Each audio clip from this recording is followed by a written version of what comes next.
"You're not on the ticket. I forgot to buy yours. You should go home." My son said that right in front of the airport security checkpoint, in the middle of hundreds of people lining up for their vacations. I stood frozen, my hands still gripping the handle of my suitcase, my heart beating so slowly it was frightening.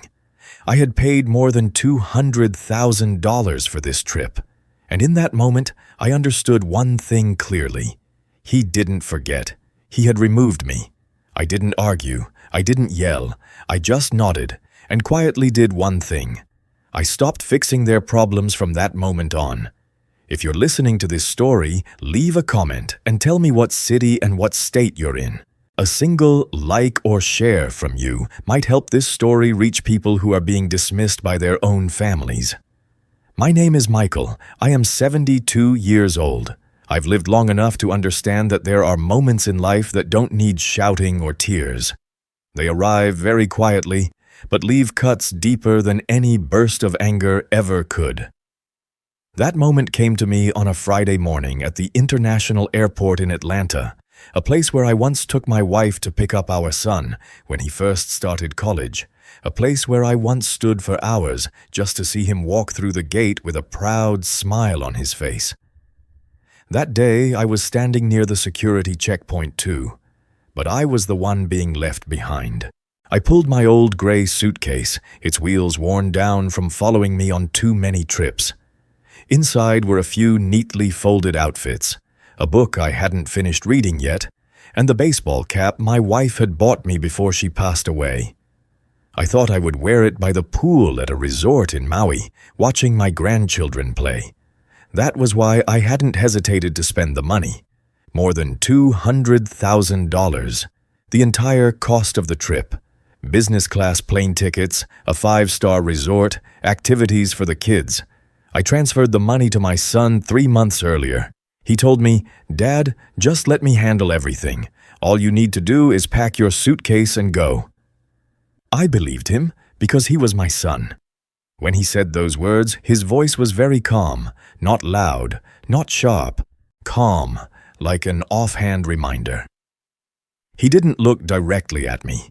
His eyes drifted to the electronic flight board where the words "Boarding Group 3" were flashing.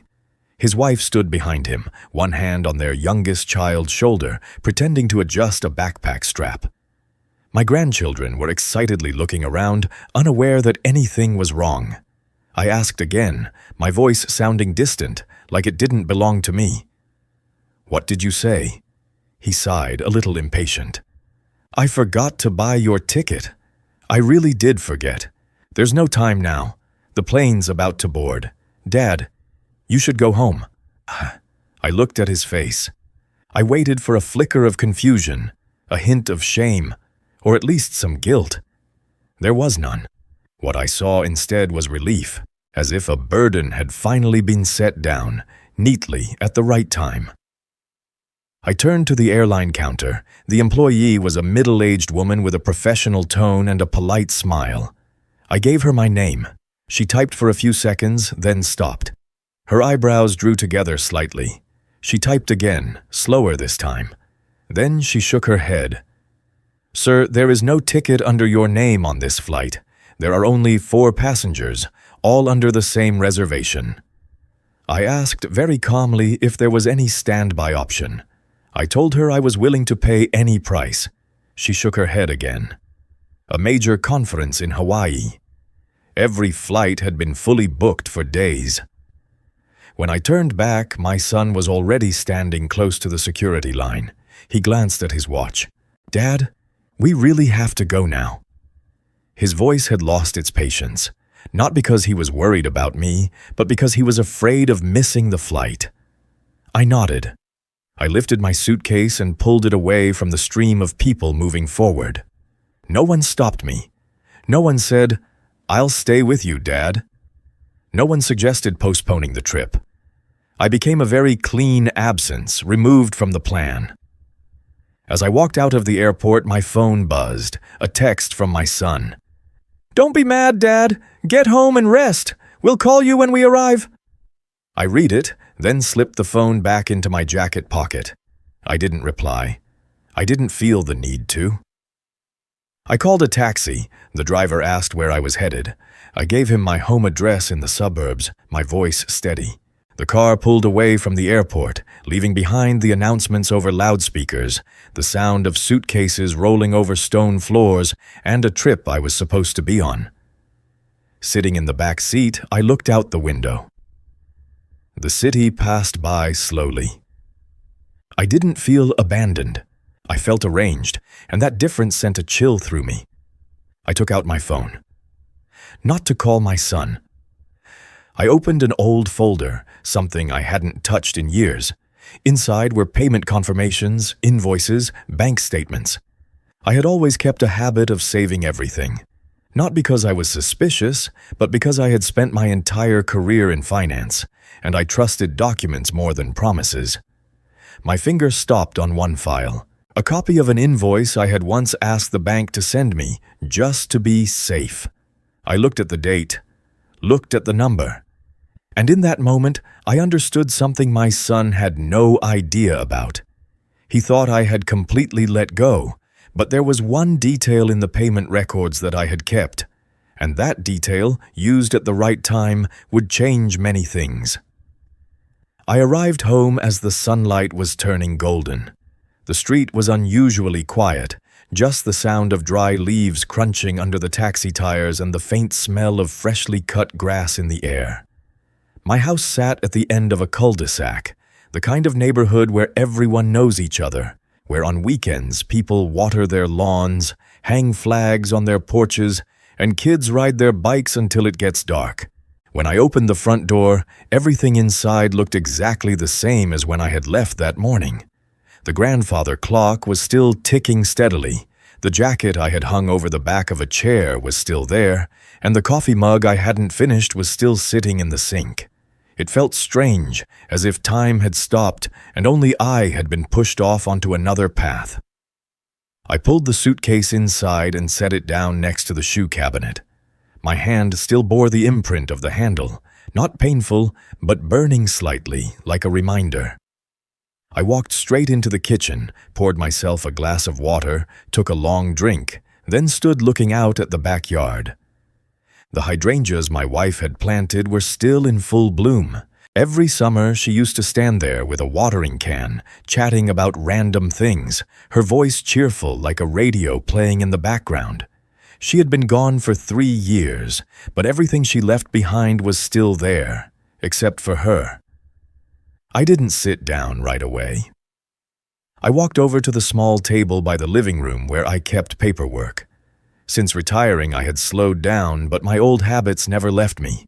Money, contracts, bills, anything important I kept. Not because I distrusted anyone, simply because life had taught me that memory can betray you, while written words rarely do. I opened my laptop. The glow of the screen fell across my aging hands, making the age spots more visible. I logged into my email and searched using keywords from the trip. The confirmation emails appeared line by line, neat and cold. The resort in Maui, airport transfers, a sunset cruise, children's activity packages. I opened each one, reading them like reports. Part of me still didn't believe it. I wanted to find some proof that my son had slipped up, made a mistake, panicked and said the wrong thing. But the more I read, the less room there was for that hope. I opened my banking app and scrolled through the transactions. The large transfer to my son's account was clearly listed: date, time, amount, description. I remembered smiling when I pressed the confirmation button. I thought I was doing something meaningful, a final gift for my family.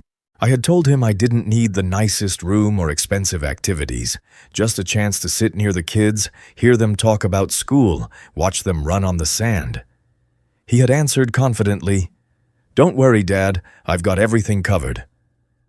I opened the travel contract he had sent me as a PDF. At the top was the name of the person who made the booking, his name. I scrolled down to the passenger list. His wife was there. The 2 kids were there. He was there.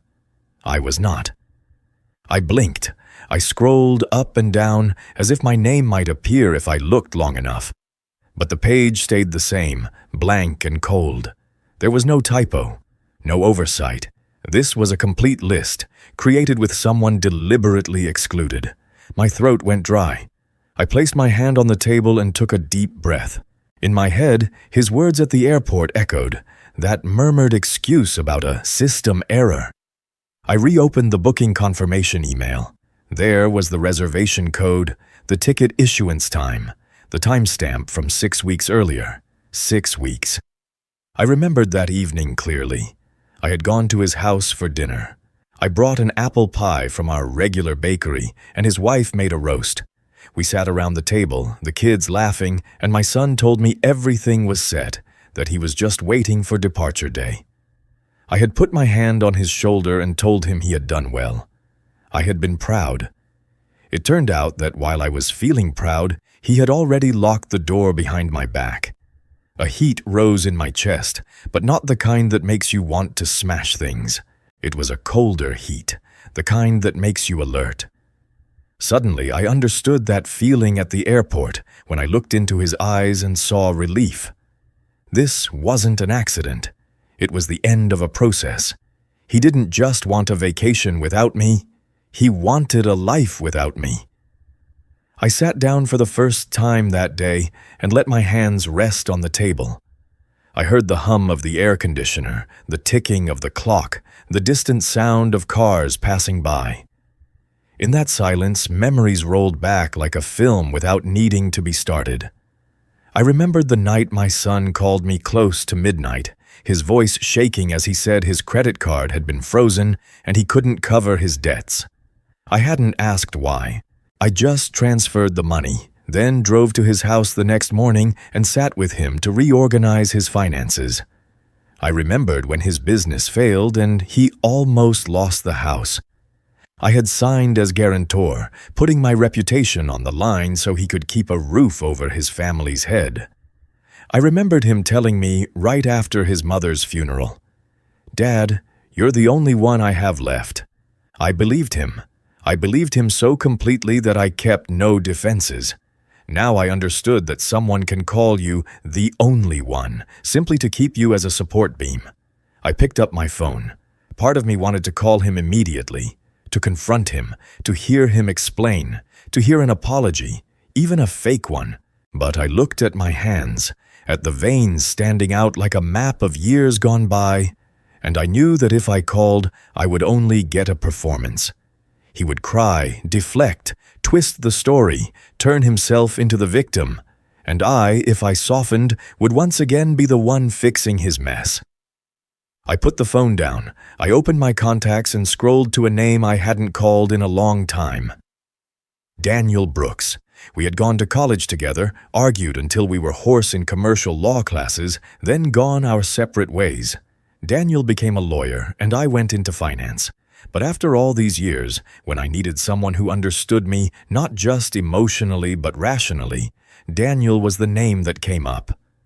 I pressed call. It rang twice before he answered. His voice was calm and alert, like someone who always knows how the world works. "Michael? Good Lord, what's going on? Why are you calling me now?" I didn't waste time. I told him everything, from the airport to checking the documents to finding out my name was never on the passenger list. I heard myself speaking and still felt like I was talking about someone else. Daniel stayed silent for a long moment. I expected him to curse, to explode the way people often do when they hear something outrageous. He didn't. He just let out a slow breath, as if weighing every word. "Don't call him," Daniel said immediately. "Don't text him. Don't react. Do you understand? Absolute silence." I gripped the edge of the table. What do I gain by staying silent? "Control," he replied. "If you react, you step into the game he set up. He'll steer the story in his favor." I looked out at the backyard where the light had faded, leaving only dark green shapes of trees and flower bushes. "Daniel," I said quietly, "I transferred all the money to him. I trusted him." "I know," he said, "and I hear something else in your voice. You're not just hurt. You're awake." I didn't answer. Maybe he was right. Sometimes the deepest pain doesn't break you. It clears your vision. Daniel paused, then spoke slowly, each word placed like a piece on a chessboard. Michael, if you do this right, your son will lose more than a vacation. I held the phone for a few seconds after that sentence, as if staying silent a moment longer would reveal something else behind it. Daniel didn't continue right away. He let the weight of the words settle where they belonged. Tomorrow, he said, his voice firm. 9 a.m., my office in Midtown. Come alone. Bring everything. Emails, statements, contracts, everything you have. And Michael, don't let him know what you're doing. I answered with a short acknowledgement and hung up. The house fell silent again. I sat there for a long time, not turning on the television, not switching on the living room lights, just the dim glow from the kitchen and the steady ticking of the clock, like the heartbeat of something old but still functioning. That night I slept very little. Not out of anger, but because my mind kept reorganizing the pieces. I replayed every sentence my son had said, every promise, every time he had pulled me into his life with a, "Dad, I need you." I had thought it was family. Now I was beginning to see another thread, one woven from dependence and quiet contempt. The next morning I put on a dark blue suit I hadn't worn in years. I didn't want to look like an abandoned old man begging for justice. I wanted to look like myself. The man who had signed major deals, who had sat across from tough negotiations without showing emotion. I carried an old leather briefcase. Inside were printed emails, copies of bank statements, the travel contract, and a sheet of notes where I had underlined the 3 most important lines. Daniel's office was in a bright glass building, the lobby always smelling of roasted coffee and polished leather shoes clicking on stone floors. He was waiting at the door, no hugs, no casual pats on the back. He shook my hand firmly, looking straight at me, as if to say I was in the right place. "Come in," he said. "Let's keep this clean." His office was neat, certificates on the wall, a photo of him with his wife and kids by a Christmas tree. On the desk were a water pitcher and 2 glasses. He pulled out a chair for me, then sat across, placing a thick notebook on the desk and uncapping his pen. "Start from the beginning," he said. "Every detail. Don't leave anything out." I told him everything. I told him about the moment at the security checkpoint, the words, "forgot to buy the ticket," the way my son avoided my eyes, the way his wife stood behind him pretending to be busy, the way the 2 kids stayed cheerful because they didn't know anything was wrong. I told him how the airline employee confirmed that my name had never been on the reservation from the start. I told him about the text telling me to go home and rest, as if I were a distant acquaintance. I told him how I went home and opened the files, how the passenger list showed only 4 people. Daniel didn't interrupt. He only nodded occasionally, jotting down a few quick notes. When I placed the stack of papers on the desk, he straightened them neatly, like someone used to working with truth in paper form. He examined the transfer records carefully, then looked up at me. "The money went into his account, correct?" "Yes." "And the contract, the booking, the tickets, all under his name?" "Yes." Daniel leaned back in his chair and exhaled. "Michael, this isn't a system error. This shows signs of financial abuse within the family. He took the money, used it as he saw fit, and deliberately excluded you from the benefits you paid for. Do you understand? You weren't just disrespected. You were turned into a wallet." I didn't flinch. I didn't react. I only felt a straight line settle inside me, as if something had finally been given a proper name. "I don't want revenge," I said slowly. "I don't want to ruin his life. I just want him to understand there are limits." Daniel looked at me for a long moment. "Then you have to do this the right way. No impulse, no shouting, no chasing him for an explanation. You set boundaries with the law." He pulled out another folder and pointed to a few lines. "How are your assets structured right now?" I told him about the house, the savings, the retirement accounts, a few investments, and an account my wife and I had set up years ago to provide for our grandchildren's future. The more clearly I explained, the more Daniel wrote. "All right," he said. "We'll restructure everything. You'll create a new trust. You'll be the trustee. Your son will not be a direct beneficiary, at least not directly. You'll redirect the assets to scholarships, community funds, and programs you believe deserve them. If you want to leave something for the grandchildren, we can design a way around so they're not turned into leverage." As I listened, I felt a strange sense of relief. Not the feeling of winning or losing, but the feeling of being able to breathe again in my own house, in my own life. "Do it," I said. "I agree." Daniel didn't smile broadly. He just nodded, like someone who had been waiting for that answer. "Then we start today." He called a notary to the office.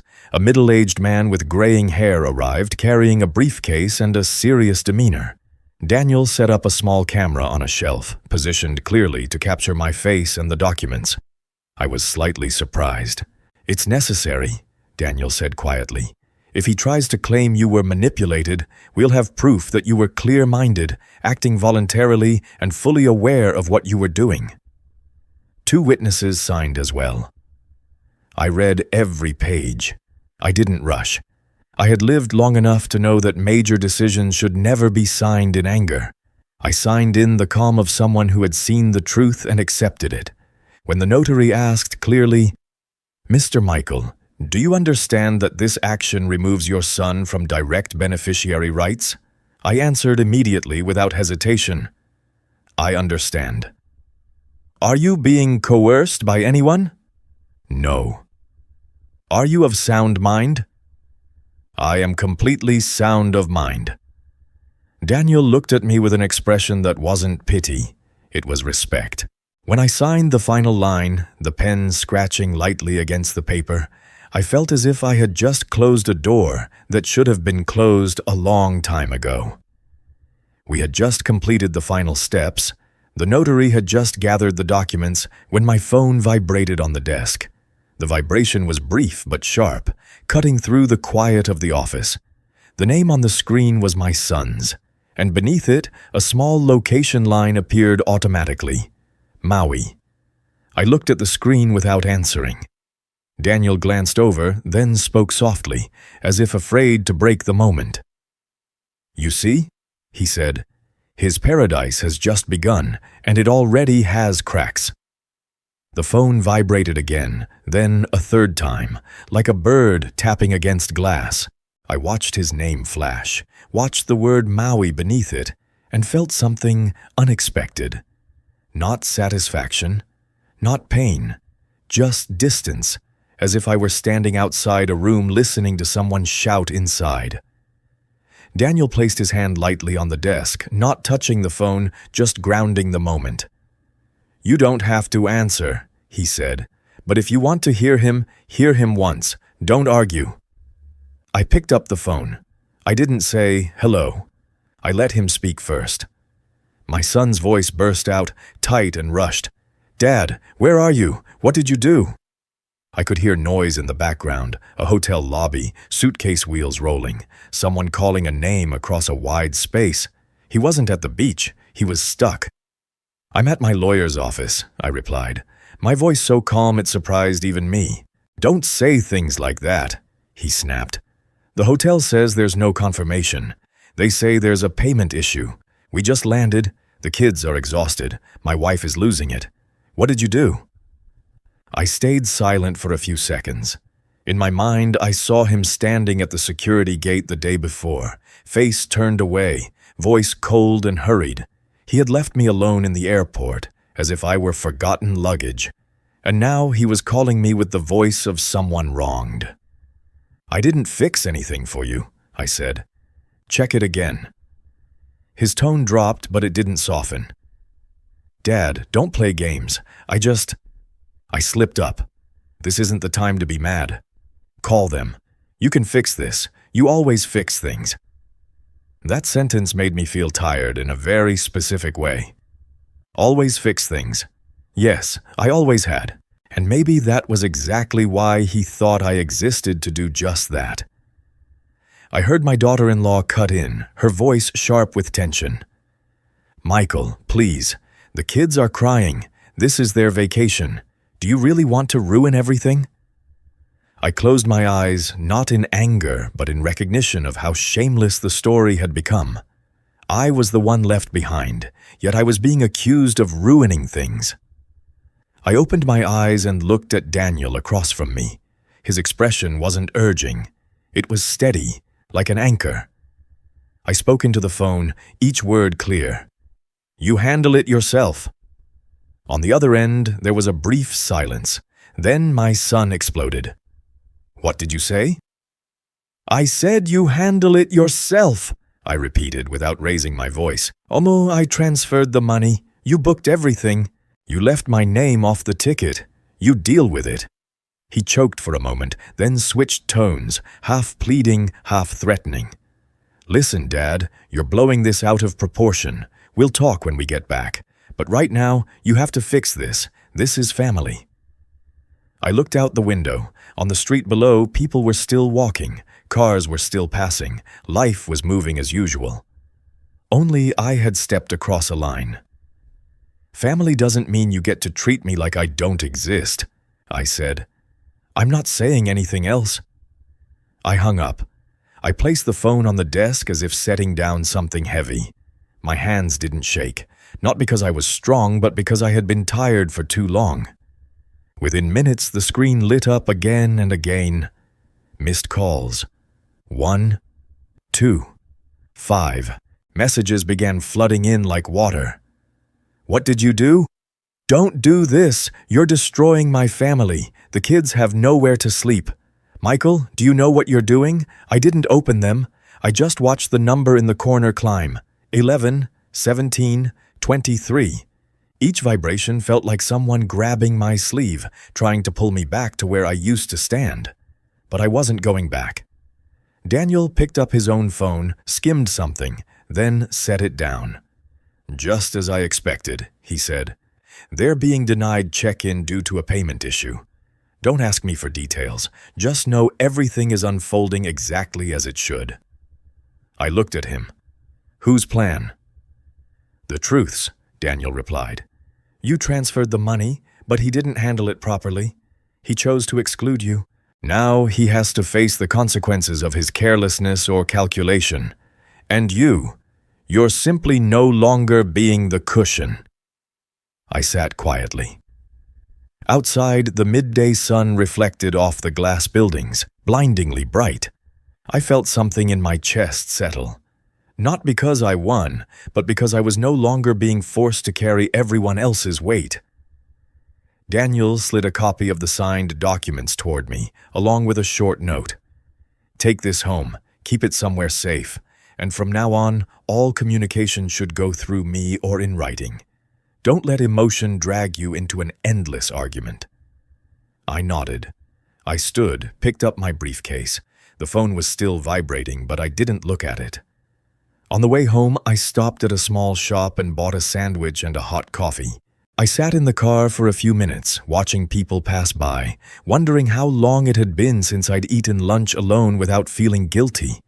A lightness settled in, unfamiliar, as if I had loosened something tied tightly around my chest.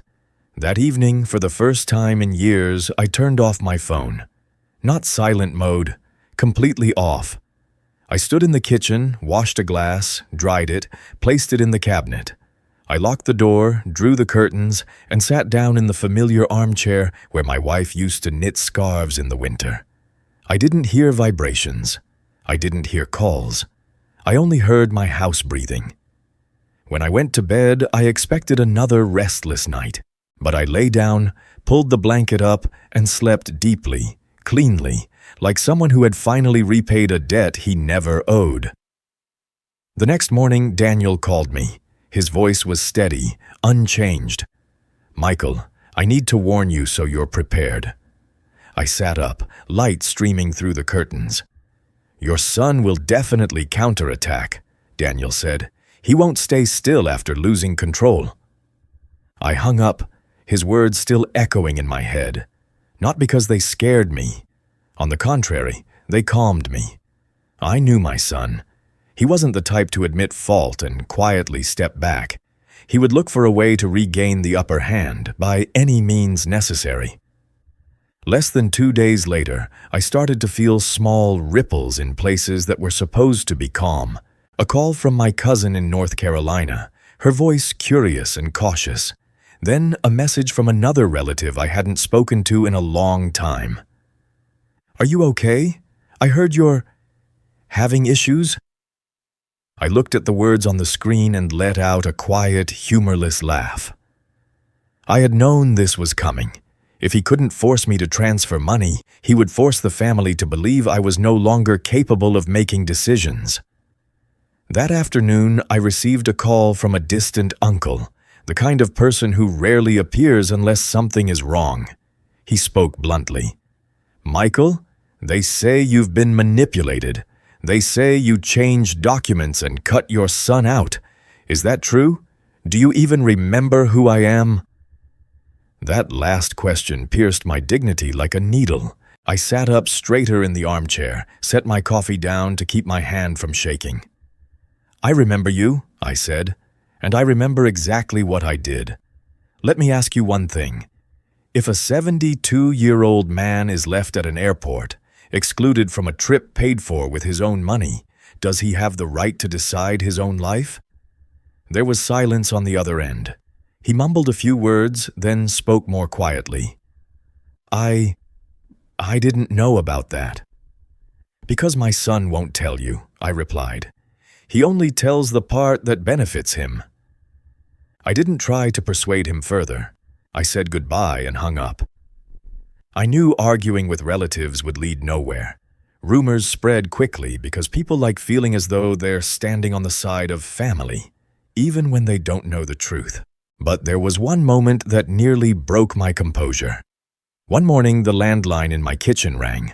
I rarely used it, but the number was still saved by a few long-time acquaintances. On the other end was a woman I had once considered family, my wife's close friend. Her voice was worried. "Michael, are you really okay? I heard you changed your assets because you've been forgetting things. They say some lawyer is taking advantage of you. I just wanted to hear it from you." I looked out the kitchen window. Outside, the wind moved the tree branches gently. Everything looked normal, but my chest felt hot. Not because I feared being misunderstood, but because of how my son had dragged the memory of my wife into his game. He was using her absence as a weapon. "I'm fine," I said slowly, "and no one is taking advantage of me. I simply stopped letting others take advantage of me." She was silent for a few seconds, then sighed. "I believe you, but you know how people talk." "I know," I said, "and I'm going to do something to put an end to that kind of talk." I hung up and sat at the kitchen table. I didn't need to prove myself to those who already trusted me, but I needed a shield for what was coming. Daniel had warned me, and my son was making his move. I called my family doctor, Dr. Harris. He had been with me for over 10 years, from the days when I was still working and dealing with high blood pressure from stress, through routine checkups after my wife passed. The nurse scheduled me for that afternoon. The clinic was small and clean, with a faint smell of disinfectant. When I sat across from Dr. Harris, I spoke plainly, without drama. "I need a cognitive evaluation," I said. "I need documentation that clearly states I am mentally sound." He looked at me over his glasses, not surprised. "Is someone giving you a hard time?" "I'm being smeared," I said, "and I want to handle it the right way." The doctor didn't ask about family matters. He simply did his job. He gave me a few simple tests, basic but sufficient to confirm mental clarity, recalling a list of words, copying shapes, answering questions about dates, analyzing a few logical scenarios. I answered calmly, without rushing, without trying to prove anything. I just did what I've always done in life. Clear, steady, certain. When it was over, Dr. Harris nodded. "Michael, you're fine, completely.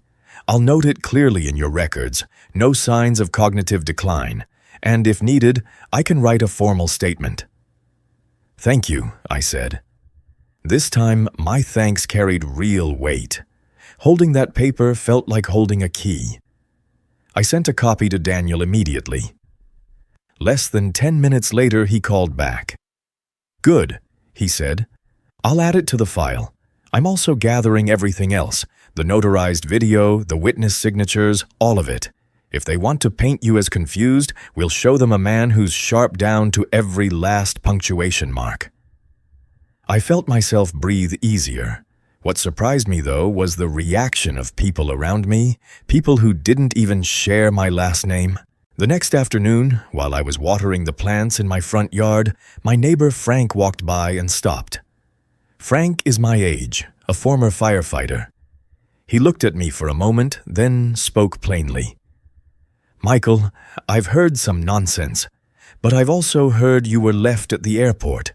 If anyone says you're not sound of mind, they should see you out here every morning, handling everything yourself, speaking more clearly than kids half your age. If you need a witness, just say the word." I looked up at him. I'm not easily moved, but my throat tightened. I just nodded. "Thank you, Frank." A few friends from my old financial professionals club called to check in. None of them spoke with accusation in their voices. They asked like friends, and when I told them the truth, plainly, they went quiet, and then said, "You did the right thing." I stayed composed through all the whispering. I didn't post online. I didn't vent. I just lived normally, as a way of saying I had nothing to hide. The calmer I stayed, the clearer it became who needed noise to cover things up. That evening, Daniel texted me to come to his office the next morning. The message was short, no emojis, no reassurance, just one line. "You need to be prepared." That morning, as soon as I walked into his office, I saw Daniel standing by the window, holding a thick envelope. He turned, placed it on the desk in front of me. "Michael," he said, his voice low but firm, "your son has filed a formal lawsuit." I looked at the thick envelope, pale yellow paper, sealed tightly, the printed text neat and official. There are things in this world you recognize the weight of the moment you see them. A lawsuit is one of them. It's not just paper. It's a declaration. My son had chosen a fight instead of a conversation. Daniel opened the envelope, pulled out the first few pages, flipped to a key section, and slid it toward me. "He's alleging you lack legal capacity," he said evenly. "He claims you were manipulated into restructuring your assets. He's asking the court for emergency intervention." I read line by line. My name sat there in black and white, like it belonged to a stranger. The language was cold, formal, designed to make me look like a confused old man, easily led. I looked up. "What do we do?" I asked. Daniel didn't hesitate. "We go to court. The first hearing is just the opening move. They want to create doubt. We put the truth on the table immediately." The morning of the hearing, the air was colder than usual. I wore a gray suit and a dark blue tie.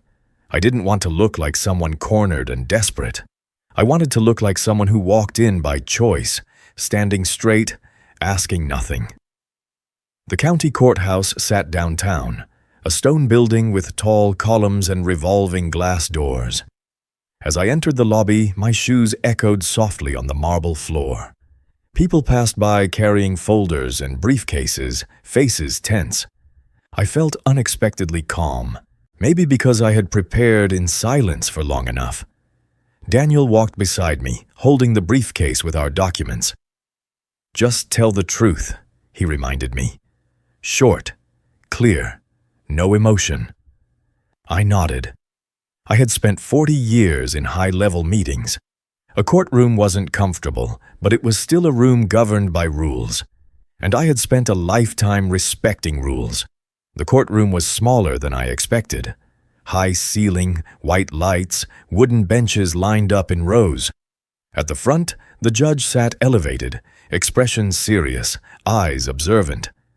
I saw my son at the opposite table. He wore a new suit, hair neatly styled, face carefully composed. Beside him sat a young lawyer, sharp-looking, files already laid out. My son glanced at me briefly, then looked away, as if my presence irritated him. I didn't look at him for long. I walked to my seat, sat down, placed my hands on my knees. My heart beat steadily. Not fast, not erratic, just steady. The hearing began. The opposing lawyer stood and spoke clearly, emphasizing every word. He talked about signs of cognitive decline, external influence, abnormal decisions causing harm to the immediate family. He even mentioned my sudden change of heart after a minor misunderstanding during a trip. A minor misunderstanding. Being left at an airport, removed from a ticket paid with my own money, reduced to a minor misunderstanding. The judge asked, "Specific evidence?" The young lawyer presented a few text messages, a few statements from distant relatives claiming I was forgetful, easily agitated, that I had changed recently. My son sat there, face serious, as if he believed the story himself. Then it was Daniel's turn. He stood slowly, unhurried, like someone who knew exactly what he was holding. "Your Honor," he said, "we have direct evidence that Mr. Michael acted with full mental capacity, voluntarily, and with clear reasoning. We request permission to present it now." The opposing lawyer frowned. "We object." The judge raised a hand. "I want to see it." Daniel opened his laptop and connected it to the courtroom screen. A video appeared. I saw myself sitting in the notary's office, lighting clear, voice calm. I answered each question. I acknowledged the consequences. I explained my choice to redirect assets to scholarships and community funds. I explained why my son was removed as a direct beneficiary. Hearing my own voice, so steady and precise, made it impossible to claim confusion. The room changed. Papers stopped rustling. The judge watched the screen, then looked directly at my son. I saw the color drain slightly from his face. Daniel followed with the doctor's confirmation letter, the cognitive assessment results, the notarized documents, the witness signatures. Everything lined up, airtight, without gaps.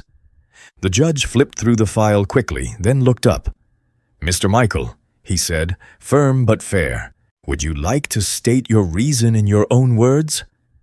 I stood. I straightened my jacket slightly. I looked at the judge, then briefly at the room. I didn't look at my son for long. I didn't want him to think I was pleading for his understanding. "Your Honor," I said evenly, "I'm not here to destroy anyone. I'm here to protect my right to decide for myself. I transferred money to my son to organize a family trip, but my name was not on the ticket nor on the passenger list. That was not a system error. It was decided in advance. I was left at the airport as if I were unnecessary." I paused just long enough for the words to land. I have helped my son many times in life, financially and otherwise. But I am not an unlimited account. I have the right to set boundaries. Creating a trust and redirecting my assets to scholarships and community funds was my decision, signed publicly, witnessed, and notarized. I am of sound mind. I take responsibility, and I do not accept being labeled confused simply because I said no. In that moment, I heard my own breathing clearly. I sat back down. The judge conferred briefly with the clerk, then spoke. "I am denying the request for emergency intervention regarding legal capacity. The evidence presented clearly shows that Mr. Michael is fully capable of understanding and making decisions. If the plaintiff wishes to proceed, substantially stronger grounds will be required." My son shot to his feet, the chair scraping loudly. "That can't be right," he said, his voice breaking, the polish gone. "You don't understand." The judge struck the gavel. "Order. Sit down, or you will be removed." My son dropped back into his chair, face flushed. I didn't look at him. I kept my eyes on the table. I didn't want my calm to become a challenge. When the hearing ended, I stepped into the hallway and noticed two people standing near the exit, holding notepads, clearly local reporters. A story about a father sued for alleged incompetence travels fast in small circles, even in a city like Atlanta. Daniel guided me past them without stopping. "Don't speak to the press," he said. "You don't need to. The truth is already in the record." As we reached the lobby, the opposing lawyer approached us, polite but with eyes sharp as blades. "Mr. Brooks," he said to Daniel, then glanced at me. "Congratulations on today. But you should know we have new evidence. Next time won't be so simple." Daniel didn't change expression. He only nodded slightly, as if he had expected that line all along. I stood still, feeling a chill run down my spine. New evidence. I said nothing, but one question formed clearly in my mind. What else could he possibly invent, now that he was willing to smear his own father this far? Daniel and I left the courthouse in silence. The words "new evidence" hung like a dark cloud, but I wasn't panicking. I had seen how my son reacted when cornered. He didn't choose dialogue. He chose to pull others in. It came faster than I expected. Just 2 days after the hearing, my doorbell rang on a Saturday afternoon. I was in the kitchen, water simmering on the stove, the smell of fresh coffee in the air. I dried my hands and walked to the door, checking the peephole. On the porch stood 3 relatives. I recognized them immediately, though it had been years. My mother's cousin, a distant male cousin, and a female cousin who had once been very close to my wife. They stood close together, not stiff, but awkward, like people pushed into something uncomfortable. I opened the door. "Come in," I said normally. They stepped into the living room, eyes moving around. Nothing had changed. The old wooden cabinet, my wedding photo with my wife, the armchair where I read the paper. I could see the unease on their faces, as if they were stepping into someone else's memories. My mother's cousin spoke first. "Michael, we're here because the boy asked us to come. He said you were tricked into signing papers. He wants us to confirm that sometimes you forget things." I looked directly at her. I didn't smile and I didn't get angry. I just listened, as if hearing a report about someone else. "So he asked you to testify," I said. The male cousin cleared his throat. "He said if there aren't statements like this, the kids could lose everything. He said you were acting out of anger and would regret it." I nodded slowly. "What did he tell you about the airport?" The 3 of them glanced at each other. The woman avoided my eyes. My mother's cousin shook her head. "He said there was a ticket problem, a system error, that you got angry and made it into something bigger." I stood still for a few seconds, letting the silence do its work. In silence, people often hear most clearly what was kept from them. "I understand," I said. "You came here to see if I'm confused. Then don't listen to my story. Look." I walked to my study, opened a drawer, and took out the folder Daniel had told me to keep safe. I placed it on the coffee table. I laid out the documents one by one, neatly aligned the way I used to do during my working years. Bank transfer statements, service confirmation emails, the passenger list, Dr. Harris's cognitive assessment, the confirmation letter, the notarized trust documents, and a printed still from the notarized video. "I'm not going to argue," I said. "I'm just showing you." They leaned in. Fingers turned pages more slowly than words ever could. Each page brought them closer to something they didn't want to believe. I saw the exact moment they reached the passenger list. 4 names, not mine. "Oh my God," the female cousin whispered. The male cousin frowned. "Your name really isn't there?" "No," I said. "Not forgotten. Not an error. 6 weeks before the trip, he booked everything for his wife and kids, and left me out." My mother's cousin looked up. "But you gave him the money." "I did," I said evenly. "I trusted him." I opened my phone and pulled up the message he had sent after the plane had already taken off. I didn't read it aloud like an accusation.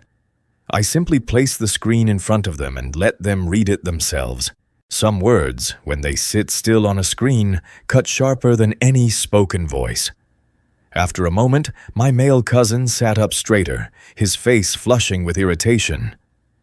"He told us we were coming here because you weren't of sound mind," he said, his voice tight. "But looking at these papers, anyone who can't see the truth here is the one who isn't clear-headed." My female cousin kept turning pages, her hand slowing when she reached the doctor's letter. She read it, then set it down, her eyes softening. "Michael, I'm sorry," she said quietly. I didn't think he would do something like this. I didn't say, "It's okay." I didn't say, "I told you so." I just nodded. I didn't need them on their knees apologizing. I needed them looking in the right direction. Then the moment came like a sharp knock on the table. The female cousin who had once been very close to my wife, the one who had always avoided conflict, suddenly stood up. She turned to the other two, then looked straight at me, her voice trembling but firm. "I used to think it was better not to get involved," she said, "but I can't stay quiet anymore. He's turning you into a confused old man to get at your assets. He's using the kids as a shield, and he's dragging relatives into lying for him." She turned toward the window as if needing a breath before continuing. "If he really cared about his children, he wouldn't have left you at the airport. He wouldn't have texted you like you were a burden."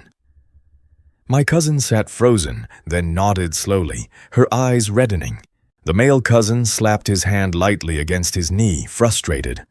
"I won't testify for him," he said. "Not a chance." I looked at them, feeling something lift in my chest, like a layer of dust that had settled there for years being brushed away. Not because I needed people on my side to win, but because the truth finally had witnesses. "Thank you," I said. That was all. They stayed a few more minutes, not to ask me what to do, but to straighten out their own hearts. When they stood to leave, my cousin squeezed my hand tightly.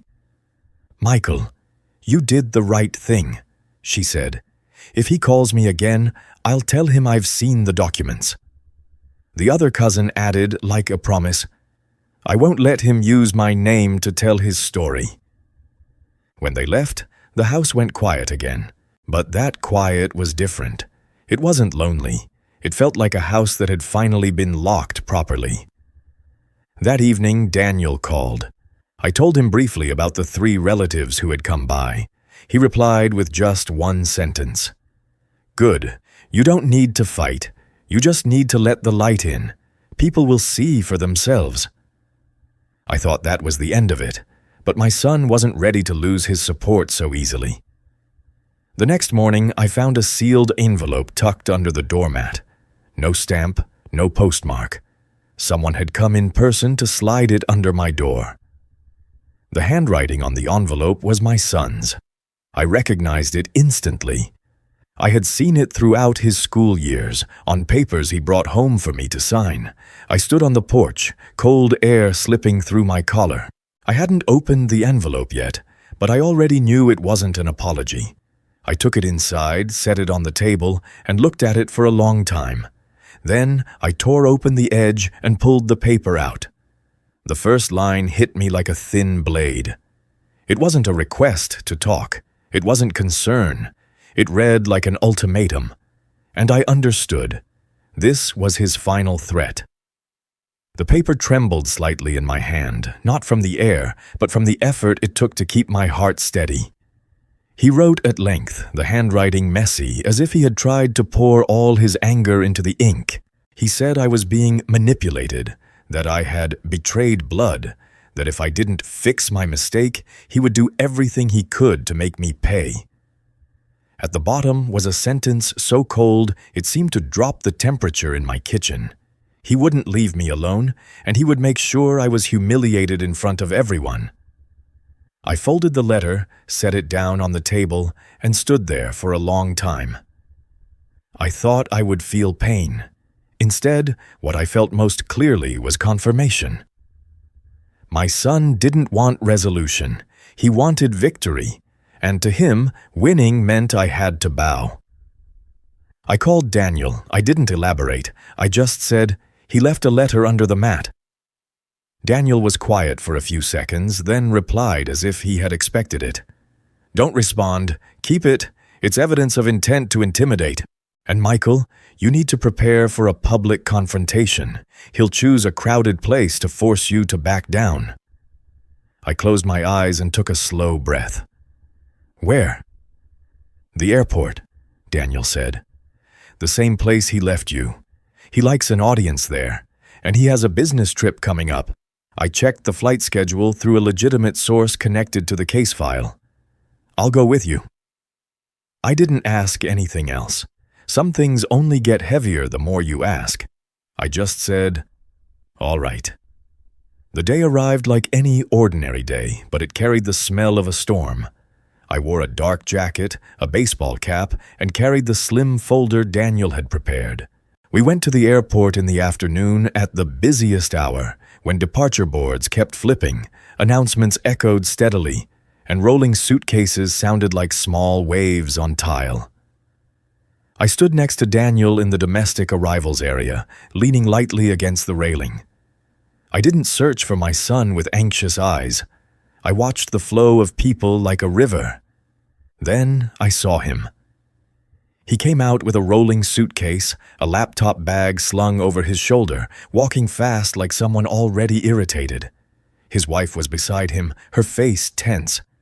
I didn't see the kids. Maybe he understood that dragging children out as shields in public no longer worked. When my son saw me, it was like he'd been struck across the face. He stopped short. His expression shifted from shock to anger in a single breath. "What are you doing here?" he shouted, his voice cutting through the airport noise, loud enough to draw looks. I didn't answer right away. Daniel stepped forward half a pace, his voice calm, loud enough to be heard without shouting. "We're here to deliver a legal notice." My son sneered, but there was no humor in it. "A legal notice? You really plan to take this all the way? You enjoy humiliating your own family in front of strangers?" Daniel opened his briefcase and pulled out a thick white envelope with proof of receipt. He held it out, not pushing it into my son's hand, just keeping it at the proper distance. "This is notice regarding the trust and a demand to cease harassment and defamation. You may accept it here, or we'll deliver it through official channels." My son snatched the envelope from Daniel's hand, the motion sharp enough to crinkle the paper. He opened it, skimmed quickly, and his face flushed red. His wife grabbed a corner, scanned it, then turned to glare at me like I was an enemy. And then my son exploded, as if he'd been waiting for a stage. "You're cruel!" he screamed. "You call yourself a father? You want us left with nothing? You want me dragged through the mud? You're old and still this selfish." The words were thrown at me like stones. I didn't dodge them. I didn't raise my voice in return.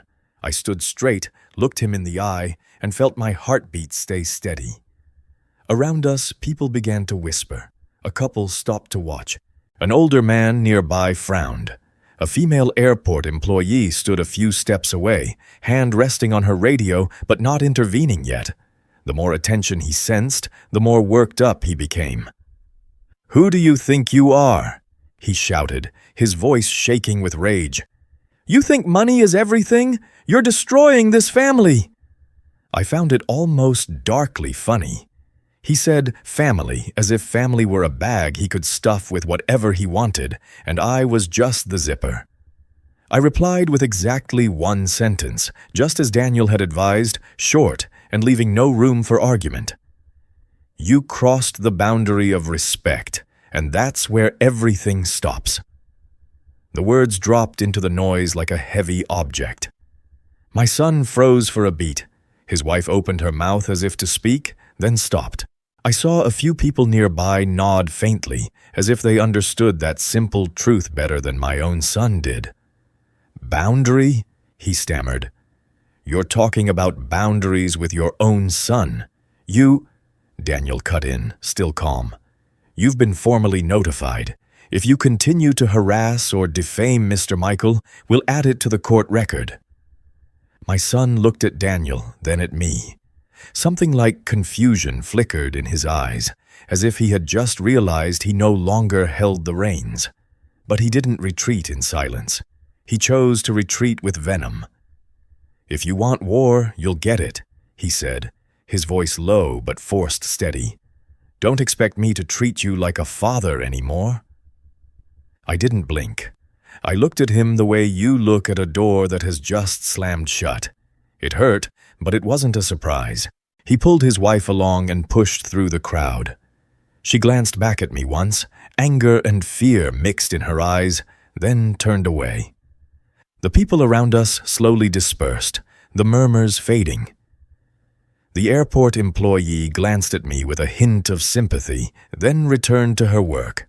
I stood there a few seconds longer, not to prove strength, but to make sure I wasn't pulled into their emotion. When I turned away, I heard the soft roll of Daniel's suitcase beside me, like a steady drumbeat. I walked on without regret, because I understood that some goodbyes don't need tears. They only need a boundary. Out in the parking lot, Daniel finally spoke quietly, just loud enough for me to hear over the wind. "You did the right thing. And you should know, after this confrontation, the court will schedule the final hearing sooner." I opened the car door, placed my hands on the steering wheel, and looked straight ahead. A cold sensation passed through me, not fear, but readiness. The final hearing had been scheduled. As the date approached, I lived as if nothing were special, but everything inside me was strung tight like a wire. I still woke early, made coffee, watered the plants, read a few pages of the paper. The only difference was that when my phone buzzed, I no longer flinched. I looked at it the way you look at a cloud passing by. I let it drift on.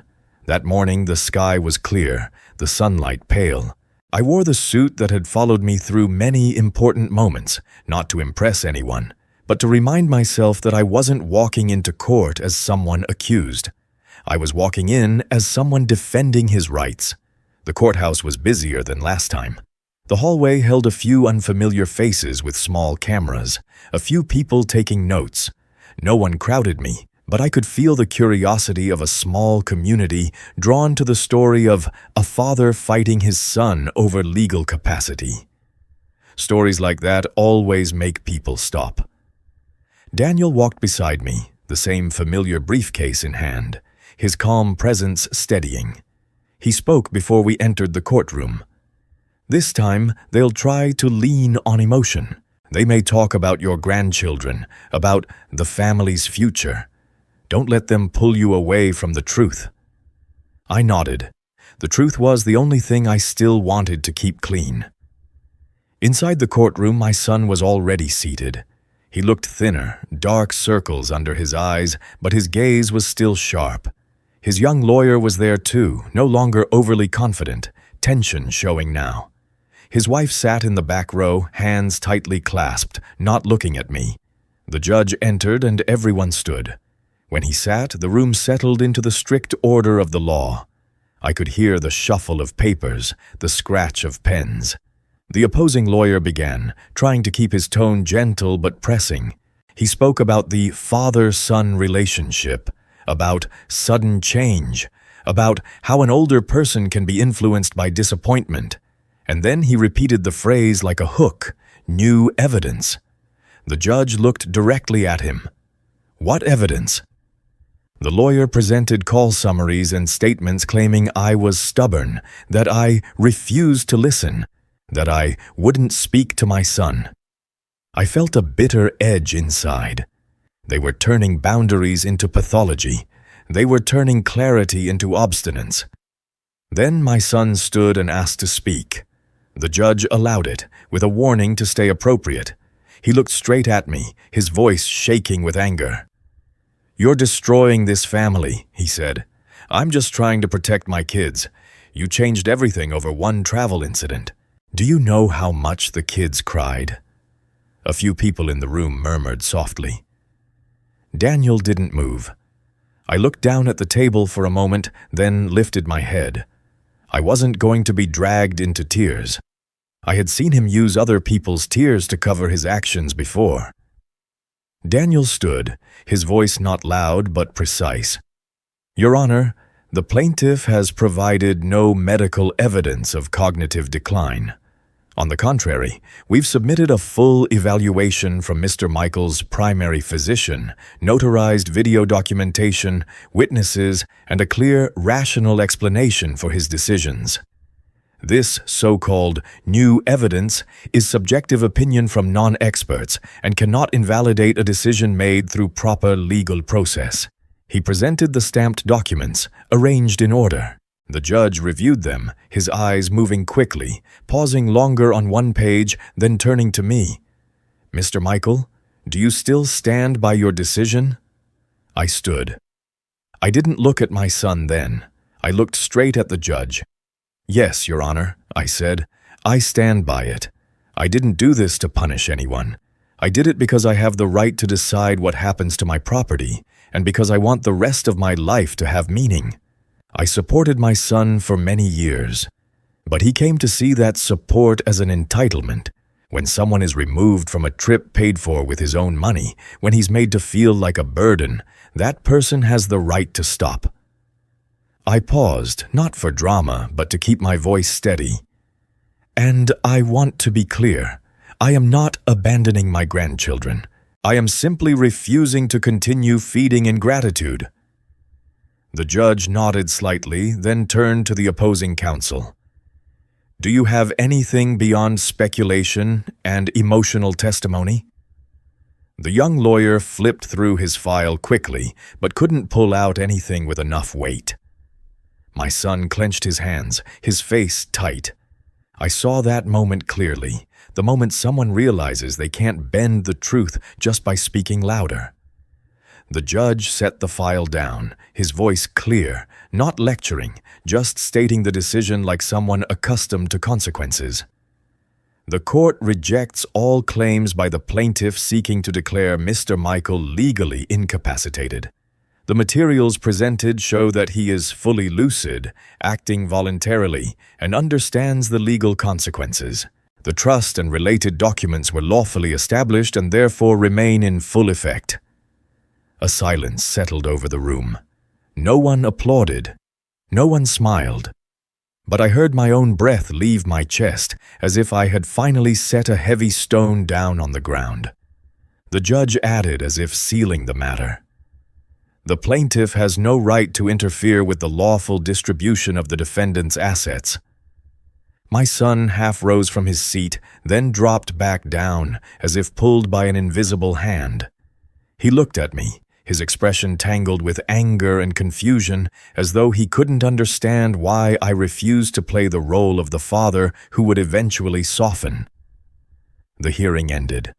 Daniel touched my elbow lightly, signaling it was time to go. As I walked down the hallway, a few strangers looked after me. I heard someone whisper, but I couldn't make out the words. I didn't need to. Outside the courthouse, 2 local reporters were waiting. They didn't rush me, just stepped closer cautiously. One asked, "Do you have anything to say about the court affirming your capacity and upholding the trust?" Daniel stepped in gently, answering for me in an even tone. "We respect the court's decision. My client wishes for privacy." I didn't speak. I just nodded and kept walking. Some victories don't need words. They just need a door to close properly. On the drive home, I looked out the car window. Familiar streets passed by. Trees, parking lots, storefront signs. It felt like an old chapter had ended, quietly, without noise or ceremony. Ended like a page turned by my own hand. When the car stopped in front of my house, I got out and stood on the porch for a moment, looking at the yard where my wife had once placed her flower pots. I remembered what I had told Daniel at the beginning. I didn't need revenge. I needed a direction. I went inside and straight to my study. The notebook where I wrote down important things was still on the desk. I opened a fresh page, picked up a pen, and began writing the names of places I had promised myself I would help, places where my money could create real opportunity.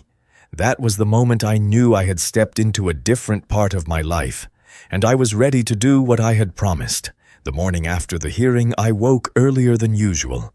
It was still dim outside, the kitchen cold, the wooden floor creaking softly under my steps.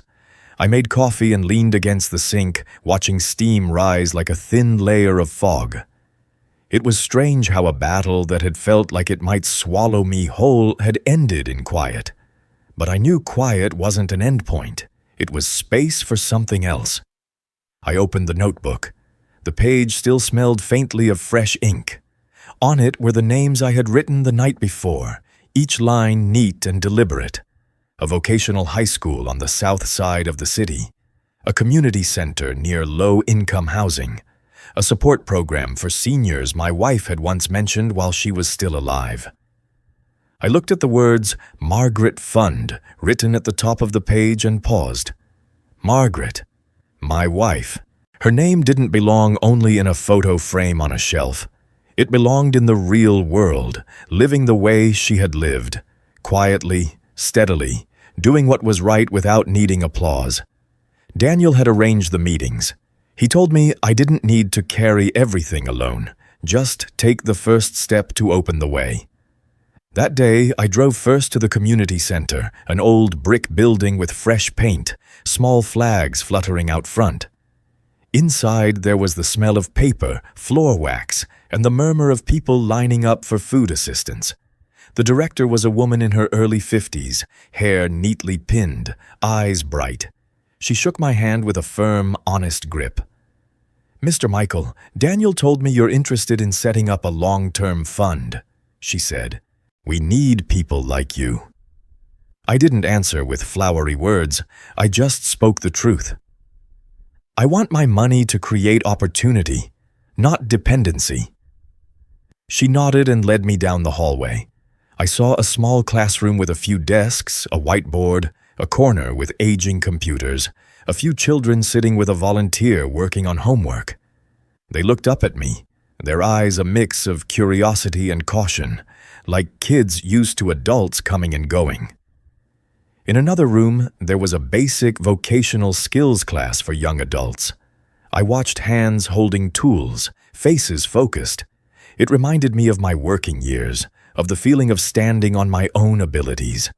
I stayed there longer than planned, just listening to metal touch metal, hearing the instructor speak slowly and clearly. After the community center, I went to the vocational high school. The principal was a man a little older than me, glasses perched low, his manner steady. He took me out to the yard where students were practicing with electrical models and piping, things that demand attention or exact a price. I liked that seriousness. I had always believed the trades that form the backbone of society deserve respect. In his small office, we sat down. He opened a folder and showed me numbers and needs. "A lot of these kids are talented," he said, "but they don't have money for tools or transportation. They drop out over things adults sometimes don't understand." I looked at the figures, but in my mind, I saw Margaret's face. She had once said to me one evening while we watched a news story about students dropping out, "Some dreams don't die because there's no talent, but because no one helps them through a hard month." I placed my hand on the desk. "I want to set up a scholarship fund in my wife's name," I said. "It doesn't need to be loud, just the right people, at the right time." Later, Daniel met me at another notary office, everything clean and orderly like an operating room.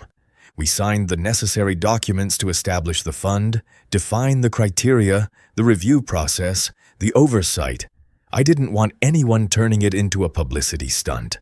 I didn't want anyone using it like an open wallet. When I signed my name under Margaret Scholarship Fund, my hand didn't shake, but my throat tightened. I remembered how she smiled while baking, how she folded tablecloths, how she looked at me when I was stressed and said one simple sentence that always calmed me. Her name was there not for me to hold on to her, but for me to continue what she believed in. A few weeks later, the first round of support was given out at the community center. There was no big stage, no bright lights, just a well-lit room, a few folding chairs, and a long table with envelopes.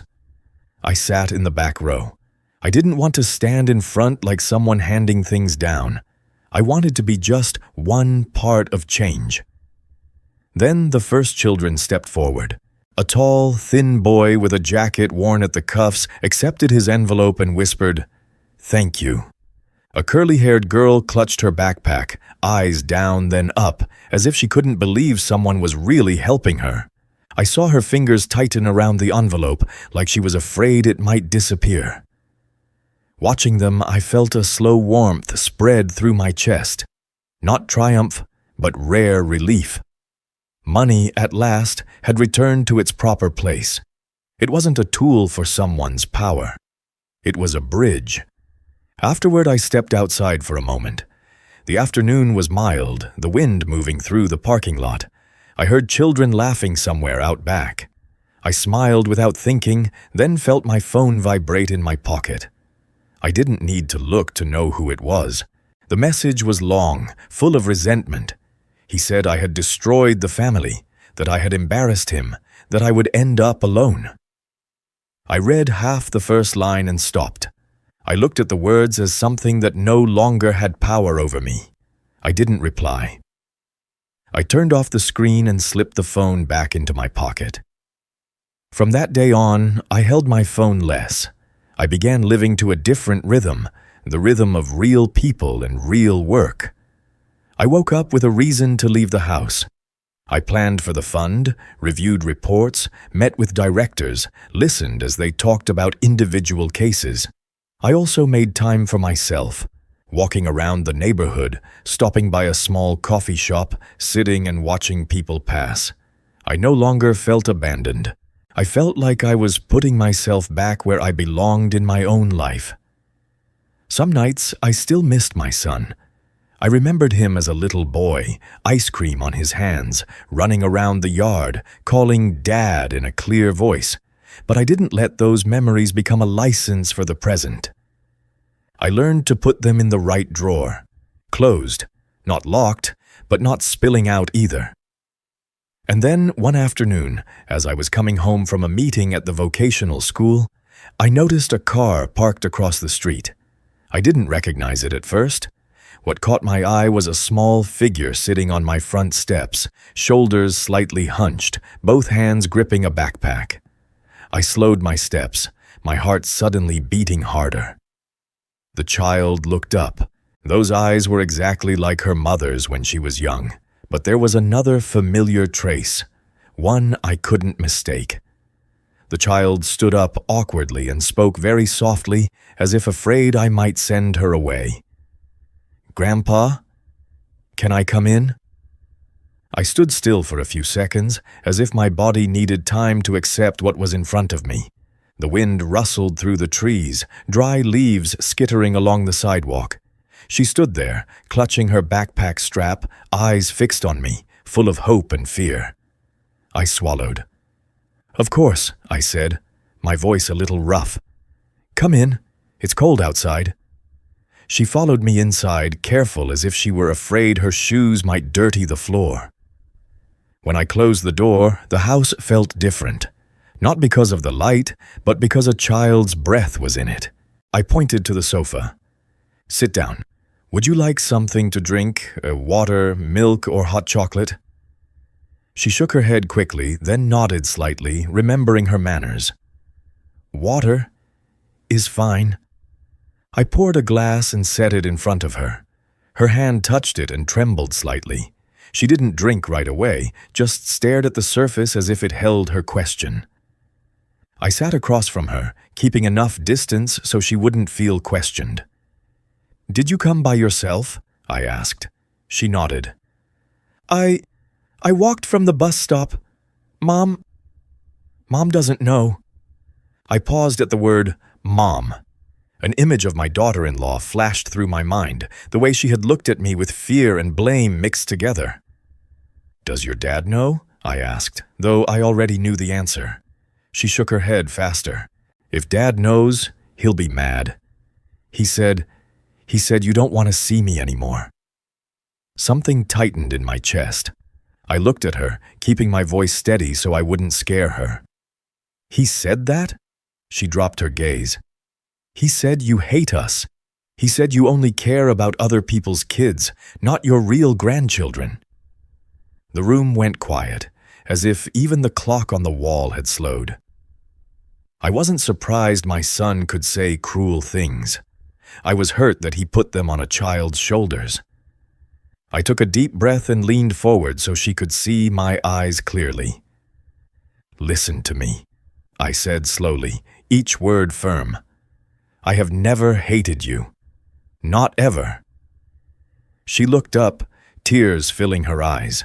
She tried to swallow them back, but they spilled over anyway.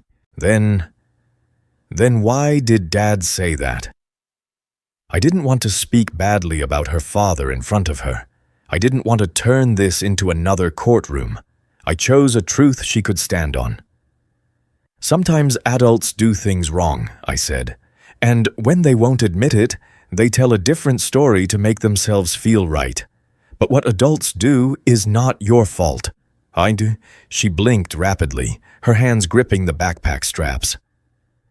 "I miss you, Grandpa," she said in a tiny voice. "I miss when we were at the beach. When I was little and you built a sandcastle for me. Dad said you didn't have a name on the ticket because you didn't want to go. But I heard Mom arguing with Dad. I heard Mom say Dad did something." I looked at her for a long moment. I didn't want her to carry more weight, but I couldn't let her live in confusion either. "Do you know why I changed everything?" I asked. She shook her head. I rested my hands on my knees, keeping them from trembling. "Because I was treated like something that could be left behind," I said. "I paid for the trip, but I was taken off the list from the beginning. Not forgotten, not a glitch. I'm not telling you this so you'll hate your dad. I'm telling you so you understand that I didn't abandon you." She studied my face as if checking whether I was telling the truth. "So, you still love me?" That question made me turn my face away for a moment. I was afraid my voice would break if I looked straight at her. I just nodded, then spoke more softly. "I love you. I love all of your dad's children. What I can't do is keep letting adults teach you that betrayal has no consequences." She wiped her tears with the sleeve of her shirt, clumsy and quick. "I don't want Dad and Grandpa to hate each other." "We don't have to hate each other," I said. "I just set a boundary. A boundary isn't hatred. It's how you keep yourself from getting hurt again." She was quiet for a while, then asked softly, Can I come visit you again?" I looked at her, and in that moment I understood something essential. The door between generations shouldn't be locked because of the mistakes of the person in between. I nodded. "You can always come here, but I need you to promise me one thing." She looked up, eyes wide. "When you're older," I said, "always ask yourself one question. Is this right? Don't just believe the loudest voice. You have the right to ask. You have the right to find out. And you have the right to love your grandpa without choosing sides." She nodded slowly, like someone who had just been allowed to breathe again. I stood up, went to the bookshelf, and took down a small photo box. I opened it and pulled out a picture of Margaret, my wife, smiling at a picnic. I set it on the table and turned it toward her. "This is your grandma," I said. "She would never want you to cry because of adults." She looked at the photo, then at me. "Grandma is pretty," she said. "She was beautiful and very strong," I replied. "She taught me one thing. Loving someone doesn't mean letting them hurt you forever." The child sat there, small in the wide room, but I could see her back straighten. She took a sip of water, then let out a breath as if a stone had been lifted from her chest. "I was scared you'd send me away," she admitted. I shook my head. I won't send you away. I just won't let adults use you to push me out. We sat like that for a while, not saying much. Some truths, once spoken, don't need more words. I heard cars passing outside, the soft hum of the refrigerator, and the child's breathing growing steadier. Then my phone vibrated. I didn't need to look to know who it was. I let it buzz for a moment, then turned it off. The child looked at me, a little worried. "Is Dad calling?" I nodded. "Maybe, but today I'm sitting here with you." She lowered her head. "Dad will be mad." "We're not doing anything wrong," I said. "You came to ask a question, and I answered it. That's all." As I said that, another truth settled in, quieter but clearer. My son was isolating himself. He had tried to pull relatives, the community, the courts, even his own children into his story, and every time he pulled, he showed people more clearly who he was. I didn't feel happy about that. I just felt calm. I hadn't chosen this path to watch him fall. I had chosen a path I could keep walking without bowing my head to myself. I stood up and went into the kitchen, took out some cookies and an apple, and set them on a plate. When I came back, the child was looking around the living room, her eyes resting on the family photo on the wall. In it were me, Margaret, my son when he was younger, and this very child when she was smaller.